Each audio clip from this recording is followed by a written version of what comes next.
எந்த அரசுமே வந்து ஊழலற்ற ஆட்சியை வழங்கணும்னு சொல்லி எந்த முயற்சியும் எடுக்கல. அது நம்ம கண்களுக்கு எதுவும் தென்படவும் இல்லை.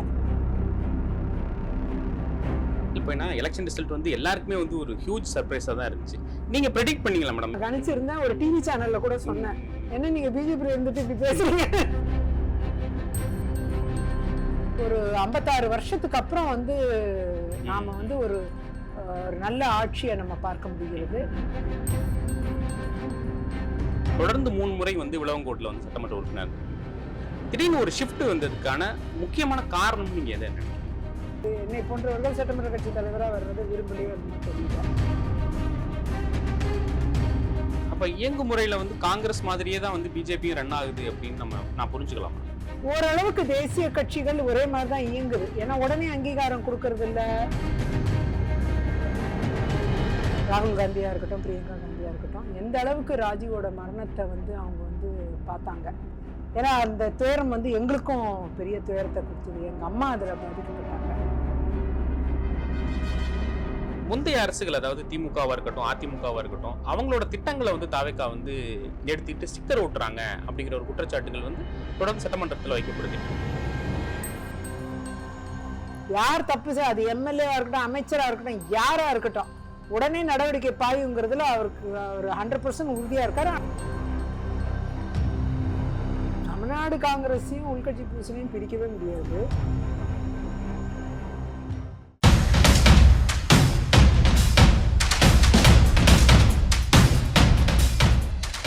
இமயம் நேயர்களுக்கு வணக்கம். தாவேகா அரசின் முதல் பட்ஜெட் கூட்டத்தொடர் வந்து ரொம்ப பரபரப்பா போயிட்டு இருக்கு. இப்போ நம்ம கூட பல்வேறு விஷயங்களை குறித்து தமிழகத்தின் மூத்த பெண் அரசியல்வாதியும் தொடர்ந்து 3 முறை வந்து விளவங்கோடு சட்டமன்ற தொகுதியின் சட்டமன்ற உறுப்பினராகவும் இருந்த விஜயதாரை நம்ம கூட இணைஞ்சிருக்காங்க. வணக்கம் மேடம். வணக்கம். ஒரு லாங் ஷிஃப்ட்டுக்கு அப்புறம் தாவேகாக்கு வந்திருக்கிறீங்க. முதல்ல உங்களோட அரசியல் என்ட்ரியை பற்றி நான் தெரிஞ்சுக்கணும்னு ஆசைப்பட்றேன். ஒரு 30 வருஷம் காங்கிரஸில் நீங்கள் பயணிச்சிருக்கீங்க. அதுக்கு ஒரு லால இருந்து வந்து படிச்சுக்கிட்டு இருந்தீங்க. திடீர்னு அரசியலுக்கு வந்ததுக்கான காரணம் என்ன? இல்லை, ஃபஸ்ட்டு வந்து நான் 17 வயசுலேயே அரசியலில் வந்துட்டேன். மாணவர் பருவத்திலே அரசியலில் ஈடுபாடு இருந்துச்சு. என் குடும்பம் ஒரு காரணம், அதில் மாற்று கருத்து இல்லை. தாத்தா வந்து கவிமணி, தேசிய விநாயகம் பிள்ளை. அவர் அரசியலில் கிடையாது, மிகப்பெரிய கவியாக இருந்தார். சுதந்திர போராட்டத்தில் ஈடுபட்டவர். அது மாதிரி என் தந்தை வந்து பெருந்தலைவர் காமராஜரோடு நெருக்கமாக இருந்தவர். என் குடும்பமே வந்து பெருந்தலைவருக்கு ரொம்ப விசுவாசமான ஒரு குடும்பம். அந்த அடிப்படையில் வந்து அம்மா வந்து மகிழா காங்கிரஸோட சென்னை பிரசிடெண்ட்டாக இருந்தாங்க. மாதிரி நான் படிக்கிற காலத்திலே காங்கிரஸில் வந்துட்டேன், மாணவர் பருவத்திலேயே. குறிப்பாக அதுக்கு காரணம்னு நீங்கள் எடுத்துக்கிட்டிங்கன்னா அது காலேஜ் தான் காரணம். மெட்ராஸ் லா காலேஜில் சில உரிமைகளை எங்களோட பெண் மாணவர்களுக்கு, மாணவிகளுக்கு பெறுவதற்காக வந்து ஒரு அமைப்பு தேவைப்பட்டுச்சு. ஃபஸ்ட்டு அந்த அமைப்பை உறுதி செஞ்சோம். அது ஒன்றா சேர்ந்து அதுக்கப்புறம் அதை வந்து நேஷ்னல் ஸ்டூடெண்ட் யூனியனோட இணைச்சோம். காங்கிரஸில் உள்ள அமைப்போடு இணைச்சு மாணவிகள்லாம் நாங்கள் வந்து அதிகமாக வந்து நேஷ்னல் ஸ்டூடெண்ட் யூனியனில் மெம்பர்ஸ் ஆனோம். அதில் வந்து படிப்படியாக வளர்ந்து இளைஞர் காங்கிரஸ், தேசிய காங்கிரஸ் வரைக்கும் பதவிகள் வகித்தேன். போராட்ட களத்தை தாண்டி தேர்தல் அரசியலுங்கிறது வந்து போராட்ட களத்தை தாண்டி ஒரு வித்தியாசமான ஒரு அனுபவமா இருக்கும் இல்லையா? தேர்தலை பொறுத்த வரைக்கும் ஒரு பெண்கள் வந்து அதிகமா வந்து சோபிக்க முடியல, அதிகமான இடங்களை வந்து பெற முடியலைங்கிற குற்றச்சாட்டு நீண்ட காலமே வச்சுக்கிட்டு இருந்துச்சு. ஸோ அது உங்களுக்கு உங்க ஆங்கிள் பார்க்க போனா எந்த அளவுக்கு சவாலா இருக்கு தமிழ்நாட்டு அரசியலை பொறுத்த வரைக்கும்? இல்லை, அது ஒரு பெரிய சவால் தான். கட்சிகளாக பார்த்து பெண்களை அங்கீகாரம் பண்ணாதான் வாய்ப்பே தவிர, பெண்களுக்குன்னு ஒரு ரிசர்வேஷன் வராத வரைக்கும் இந்த கட்சிகள் வந்து அவங்க தர வாய்ப்பில் தான் நாம் பயணிக்கணும். அதனால் வந்து பல நேரங்களில் வந்து தகுதியான நபர்களுக்கு வாய்ப்புகள் கிடைக்கிறது அரிதாக தான் போயிடுது, பார்வை கிடைக்க மாட்டேங்குது. அது எனக்கு ஒன்றும் அதில் மாற்று கருத்து இல்லை. விஜய் தலைமையிலான அரசு வந்து ஒரு 2 மாசத்தை கடந்து வந்து ரன் ஆகிட்டு இருக்கு. ஸோ இனிஷியல் ஃபேஸ் அப்படின்னு வந்து சொல்லப்பட்டால் கூட அனுபவம் வந்து பத்தலை அப்படிங்கிற ஒரு விமர்சனங்களும் வந்து வைக்கப்படுது. அரசியலுக்கு உண்மையாலுமே வந்து அனுபவம் இருந்தால் மட்டும்தான் வந்து ஒரு என்ட்ரி பாஸ் கிடைக்குமா அப்படிங்கிற கேள்வி வைக்கப்படுது. அதெல்லாம் கிடையாது, அப்படி கிடையாது. அரசியலுக்கு நானும் தான் 17 வயசுல வந்தப்ப எந்த அனுபவம் இல்லாம தானே வந்தேன். வந்து கத்துக்கலையா? அது மாதிரி எல்லாருமே வந்து கத்துக்குவாங்க. போராட்ட காலங்கள்லாம் பார்த்துட்டு அதுக்கப்புறம் நீங்க தேர்தல் அரசியல் பின்னாடி தான் வந்தீங்க. லேட்டரான் வந்தோம். சிலர் வந்து முதல்ல தேர்தல் அரசியல வந்துருவாங்க, அனுபவத்தை அதுக்கப்புறம் பெறுவாங்க. அது தப்பு கிடையாது, தவறு கிடையாது. இரண்டுமே ஒன்றுதான். அதனால ஒரு அரசியலுக்கு வந்து தேர்தல் அரசியலுக்கு வந்த பிறகு அனுபவத்தை பெறுவது இன்னும் நல்ல விஷயமா கூட இருக்கலாம். இன்னும் சீக்கிரமா கத்துக்கலாம். ஓகே, இப்போ விஜய் தலைமையிலான அரசுல வந்து இந்த விஷயம் வந்து ரொம்ப புதுசா இருக்கு. தமிழ்நாட்டு அரசியல்ல வந்து இந்த விஷயம் வந்து புதுமையா இருக்கு அப்படின்னு நீங்க ஏதாவது ஒரு விஷயத்தை நோட் பண்ணிருக்கீங்களா? ஊழலற்ற ஒரு அரசை தரணும்னு சொல்லியிருக்காங்க. அதுதான் புதுமையா இருக்கு எனக்கு. ஏன்னா இத்தனை ஆண்டு காலம் வந்து எந்த அரசுமே வந்து ஊழலற்ற ஆட்சியை வழங்கணும்னு சொல்லி எந்த முயற்சியும் எடுக்கல. அது நிறைவேற்றவும் இல்லை. அது நம்ம கண்களுக்கு எதுவும் தென்படவும் இல்லை. ஸோ இப்போ இதுதான் புதுமையா இருக்கு. பார்ட்டி ஃபண்ட் இல்லை, எம்எல்ஏக்கள் ஃபண்டு வாங்குறது இல்லை, பணம் வாங்குறது இல்லை, அப்படிலாம் பார்க்கும்போது ஏதோ அந்த டைம்ல என்னோட டைம்ல ஏதோ 1-2 எம்எல்ஏ தான் வாங்காம இருப்பாங்க, ஒரு சில அமைச்சர்கள் தான் வாங்காம இருப்பாங்க. ஆனா பெருவாரியா எல்லாரும் வாங்கிடுவாங்க. அப்படி சூழ்நிலை மாறி இன்னைக்கு யாருமே எதுவுமே வாங்காம அடிமட்டத்திலையும் ஊழலை ஒழிக்கக்கூடிய அளவுக்கு ரேட்ஸ் எல்லாம் விட்டு ஓரளவுக்கு கிளீனிங் ப்ராசஸை இந்த அரசு ஆரம்பிச்சு செஞ்சிட்டு இருக்கு. அதுல முழுமையான வெற்றியை காண்பார்கள் என்பது என்னுடைய குற்றச்சாட்டுகளும் அங்கங்க வருது. இப்போ பழனி பத்திரப்பதிவுல வந்து பிரச்சனை இருக்கு, அந்த மாதிரி அமைச்சர்கள் மேலே வந்து குற்றச்சாட்டுகளும் இல்ல. அதுல வந்து கோர்ட்ல இருக்கு இல்லையா, தெளிவு ஏற்படும். இன்வெஸ்டிகேஷன் போய்கிட்டு இருக்கேன். இப்போ அவங்க வந்து இன்வெஸ்டிகேஷனை ஃபேஸ் பண்ண தயாரா இருக்கிறாங்கல்ல, அப்பனா குற்றம் செஞ்சிருக்க வாய்ப்பு குறைவுங்கிறது தான் பார்க்க வேண்டிய ஒன்று. ஸோ உடனே அதுல ஒரு என்கொயரி வந்துருது, உடனே அதுல ஒரு இன்வெஸ்டிகேஷன் பண்றாங்கிறப்ப அதுவே வந்து ஒரு முகாந்திரம் தான். ஸோ தவறுகள் வந்து குறையும், நடக்காது, இனி நடக்க விட மாட்டோம் அப்படிங்கிறதுல தெளிவா இருக்காங்க.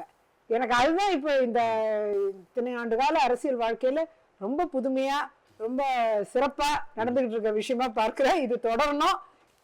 நீங்க முன்னாடி வந்து 2 திராவிட கட்சிகளோடமே வந்து தலைவர்களோட வளர்ந்துருக்கீங்க, அவங்களோட பேச்சுக்களை கவனிச்சிருக்கீங்க. தாவேகா வந்து அந்த திராவிட பின்புலத்திலிருந்து வந்த சித்தாந்தம் வந்து இன்னொரு கட்சியா, இல்ல வந்து ஒரு புதிய பாணியை வந்து தாவேகா வந்து உருவாக்குறாங்களா தமிழ்நாட்டுல? இல்ல, ஒரு புதிய பாணியை தான் உருவாக்கி இருக்காங்க.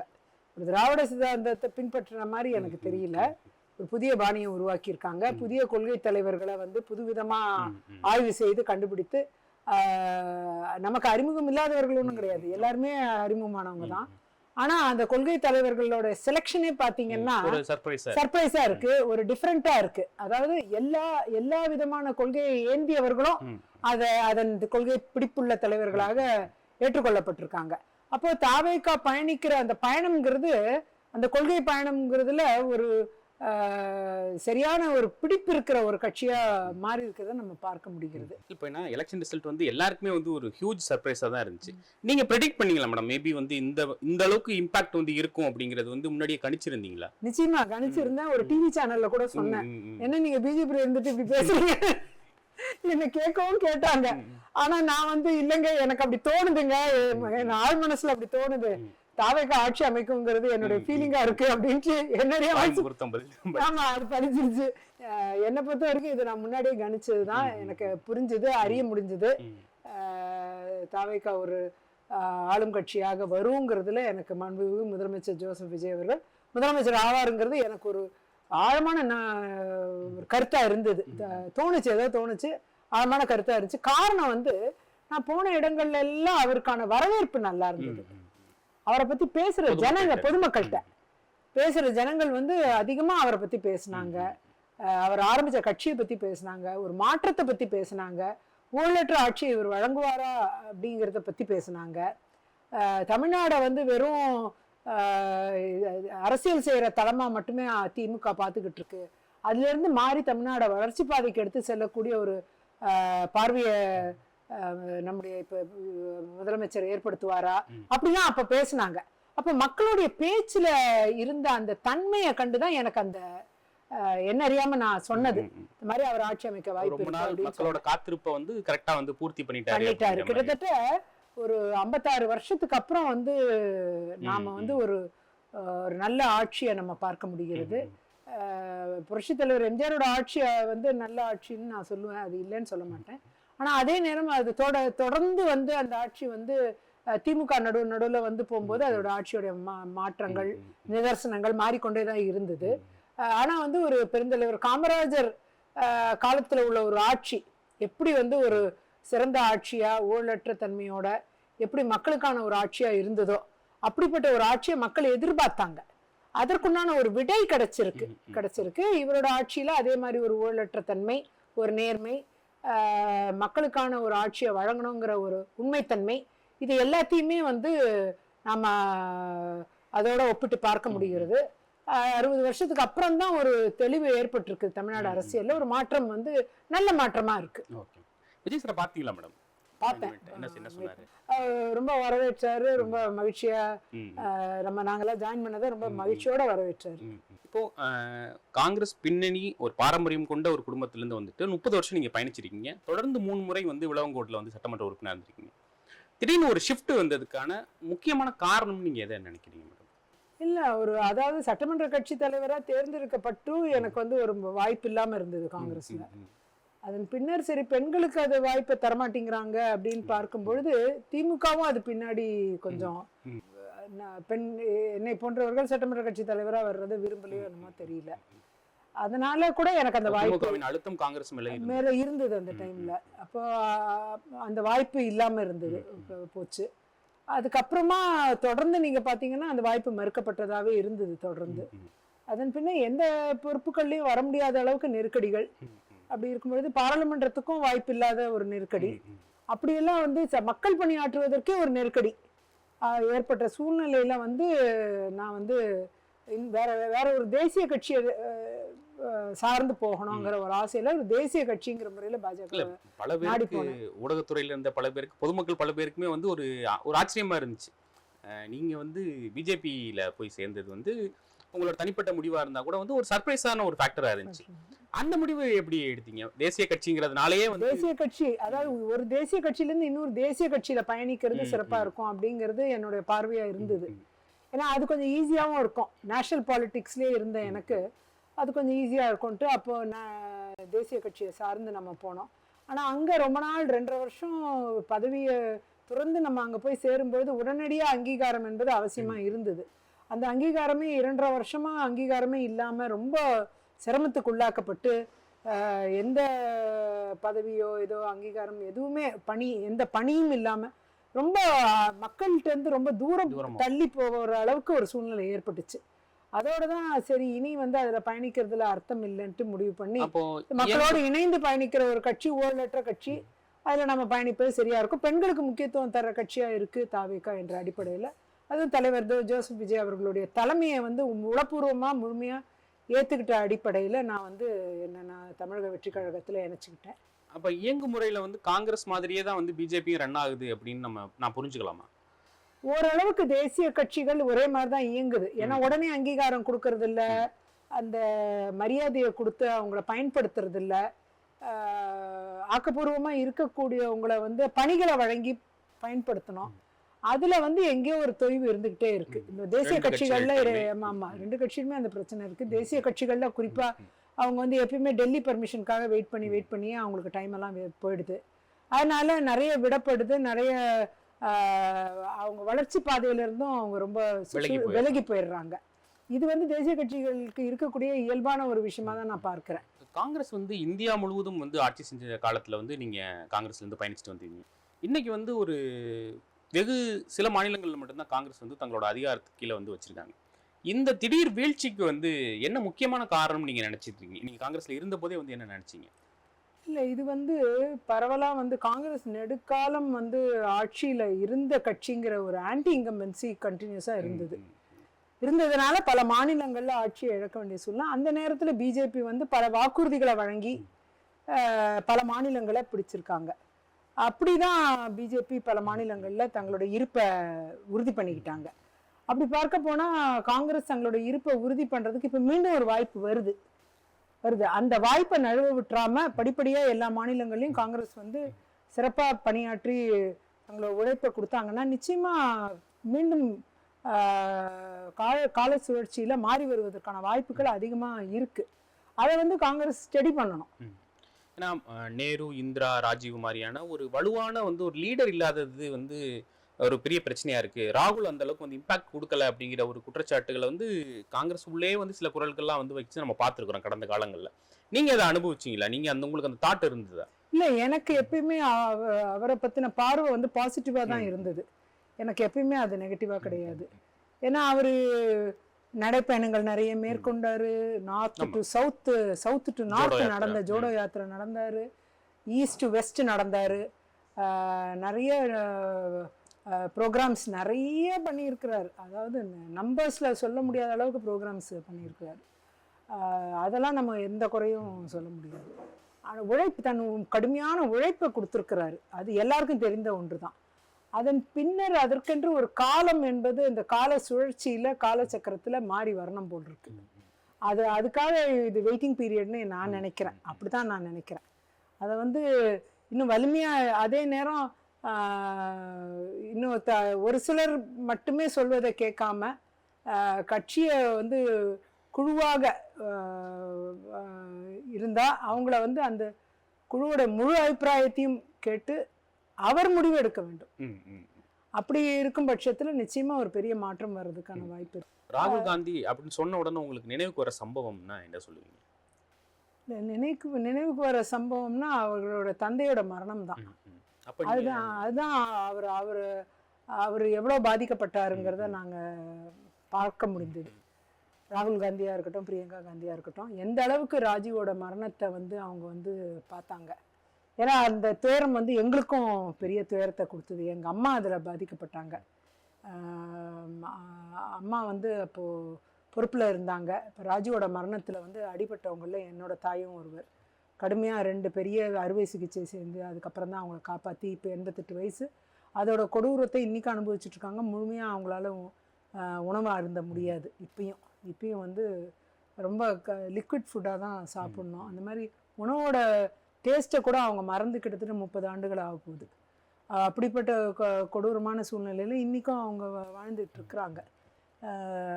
அதனால் எனக்கு ராகுல் அவரை நினைக்கும் போது முதல்ல எங்களுக்கு ஞாபகம் வருது ராஜீவ் அவர்களை தான்.